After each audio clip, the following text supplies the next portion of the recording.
আসসালামু আলাইকুম। Day 1 of building my own modest wear and হিজাব ব্র্যান্ড। প্রায় ১০ থেকে ১২ বছর আগে স্বপ্ন দেখেছিলাম নিজের একটি ব্র্যান্ড তৈরি করার। কখনো উঠেছি, কখনো পড়েছি, কখনো ব্যবসায় লাল বাতি জ্বালিয়েছি। এবার তাই খুব অল্প পরিসরে চিন্তা করলাম আবার নিজের স্বপ্নটাকে আরেকবার একটু ধাক্কা দিয়ে দেখি। হয়তোবা অন্যভাবে বা ভিন্নভাবে চিন্তা করলে এবার আমার স্বপ্নটা পূর্ণ হবে। তাই যখন যা চিন্তা করবেন কম পরিসর হলেও কিছু কম টাকা ইনভেস্ট করে হলেও সেটি করার চেষ্টা করবেন।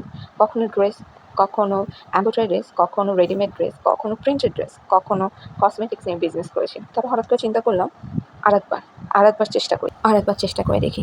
নিশ্চয়ই আল্লাহ সুবহানাহু ওয়া তাআলা পিছনের ভুলগুলো থেকে আমাকে শিক্ষা দান করবেন এবং আমাকে সাহায্য করবে আমার ব্র্যান্ড তৈরি করার জন্য।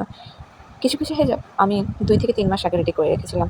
কিন্তু দিব করে সংসারের কাজে, বাসার কাজে আর দেওয়া হয়নি, কাজের প্রেশারে।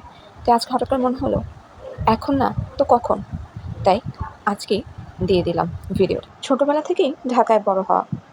বিগত ২ থেকে ৩ বছর বরিশালে আছি। আসলে ঢাকার বাইরে কোথাও বিজনেস করার জন্য খুব ডিফিকাল্ট বলতে, যেহেতু আমি চাইলেই ঢাকায় যেতে পারবো না, এর জন্য ডিফিকাল্ট।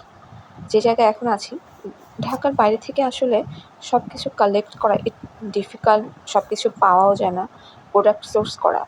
তাই আমি চলে গেছিলাম বরিশালের চকবাজারে। এখানে যে হিজাবগুলো দেখছেন, আমি বোকা, পরে অনেক খোঁজাখুঁজির পরে যদিও কয়েকদিন আগে হিজাব সাপ্লায়ার খুঁজে পেয়েছি। ইনশাআল্লাহ নতুন আরও কালেকশন আসবে। তাই আপনাদের যাদের এই হিজাবগুলো পছন্দ হবে আপনারা কমেন্ট করে জানাবেন। আমার এই ছোটো বিজনেসটাকে গ্রো করতে সাহায্য করবেন। আপনাদের জন্য কী হিজাব রেডি করলাম সেটি দেখার জন্য অবশ্যই আমার নেক্সট ভিডিওটি দেখবেন। আল্লাহ হাফেজ।